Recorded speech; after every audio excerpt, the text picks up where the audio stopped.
Good morning and welcome back to Bold Faith Bible as we continue our study through the book of Acts. Today we're going to have two visions.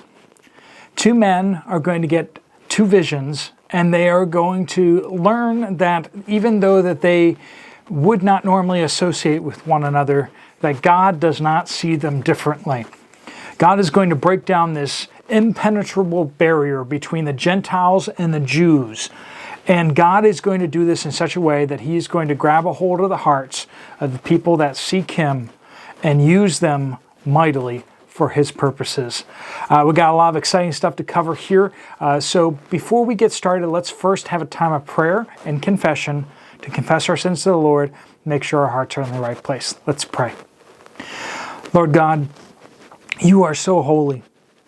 You don't see us through the righteousness that we think we have. You don't see us as good people who are mostly doing the right thing, but rather You see us all the same as rebels against Your throne, saved by grace if we have been.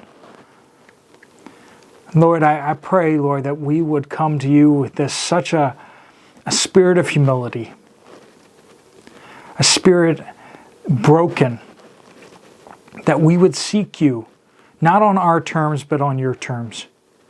That we would come and listen to what You have to say. Lord, we lift up our sins and our failings to You now in a time of confession.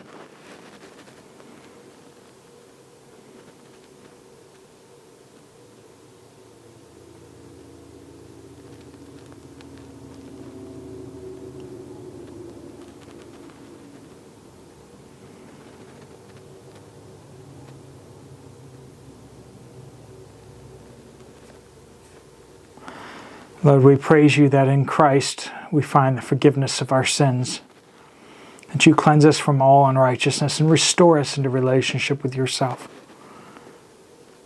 Lord, we pray that You open our eyes to what You have to teach us this morning, that we would hear Your voice, that we would never feel like we are so perfect that we don't have to learn. That we pray all these things in Jesus' name. Amen. So up to this point in the book of Acts, we've seen the gospel go to the Jewish nation, to the Greek-born Jews, to the Jewish Jews, and also the Samaritans now. But what we have not seen is we have not seen the gospel going to the Gentiles. Remember what Jesus said. He said that I have not been sent to the Gentiles, but rather to the house of Israel. And here we are going to see everything change. Let's pick up in Acts chapter 10, starting in verse 1, and read through this passage. Now there was a man at Caesarea named Cornelius, a centurion that was called the Italian cohort, a devout man and one who feared God with all his household and gave many alms to the Jewish people. That's to the poor, right? To poor Jewish people. And prayed to God continually. About the 9th hour of the day, he clearly saw in a vision an angel of God who had just come in and said to him, Cornelius. And fixing his gaze on him and being much alarmed, he said, What is it, Lord? And he said to him, Your prayers and alms have ascended as a memorial before God. Now dispatch some men to Joppa, and send for a man named Simon, who is also called Peter. He is staying with a tanner named Simon, whose house is by the sea. When the angel who was speaking to him had left, he summoned 2 of his servants and a devout soldier of those who were his personal attendants. And after he had explained everything to them, he sent them to Joppa. On the next day, as they were on their way and approaching the city, Peter went up on the housetop about the 6th hour to pray. That's about noon. But he became hungry and was desiring to eat. But when they were making preparations, he fell into a trance, and he saw the sky open up, and an object like a great sheet coming down, lowered by 4 corners to the ground, and there were in it all kinds of 4-footed animals and crawling creatures of the earth. and birds of the air. A voice came to him, "Get up, Peter, kill and eat." But Peter said, "By no means, Lord, for I have never eaten anything unholy or unclean." Again a voice came to him a second time, "What God has cleansed, no longer consider unholy." This happened 3 times, and immediately the object was taken up into the sky. So here we have 2 men having 2 visions. God is connecting them. And He is about to do something extraordinary. He is about to change the hearts and minds of His people for the mission that He has for them, which is to take the gospel to the ends of the earth, not just to people who look like them, who believe like them, and who sound like them. So God uses this man, this devout man, Cornelius. He sought God. You can't help but see that. He sought to do what was pleasing to God, and he prayed continuously. He had not come to know Jesus, but we do see that he sought to know God and sought to be pleasing to God. Jesus says, if we seek Him, we will find Him.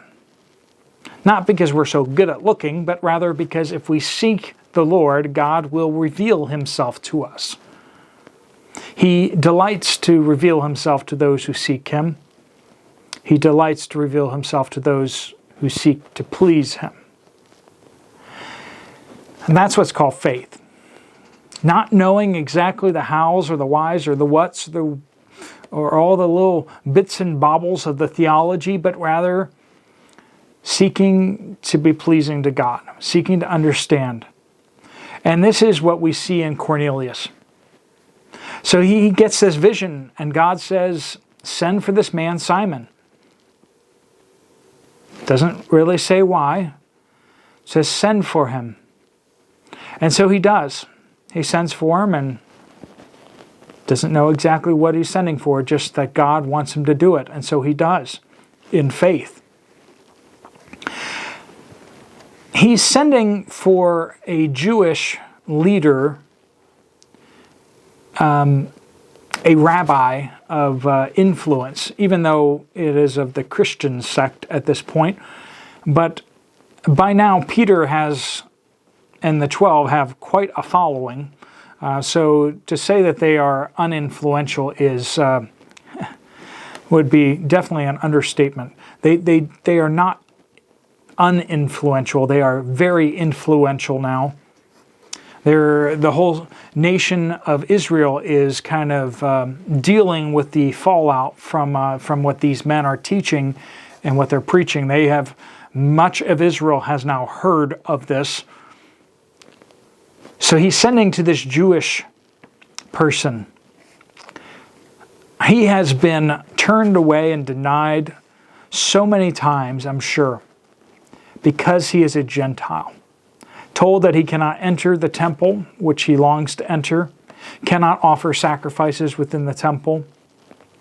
And so he did what he could, which was offering alms, giving to the Jewish poor, because he was allowed to do that. Do you and I do whatever we can do that is pleasing to the Lord, or do we always kind of look for something else that we can't do that we like, well, if I could just do that? There's always going to be things that we're not qualified for or not called to do. There's our situation. There's our role that God has for us. God may have you where you are. God may have you in a marriage. God may have you with kids that you're supposed to serve. And you say, well, I'd like to pack on up and go to Zanzibar or go as a missionary to the far corners of the world. But perhaps that's not really what God would have for you to do. Perhaps if you're a woman and, the Bible's pretty clear about that only men should be pastors. That's an avenue that's not open.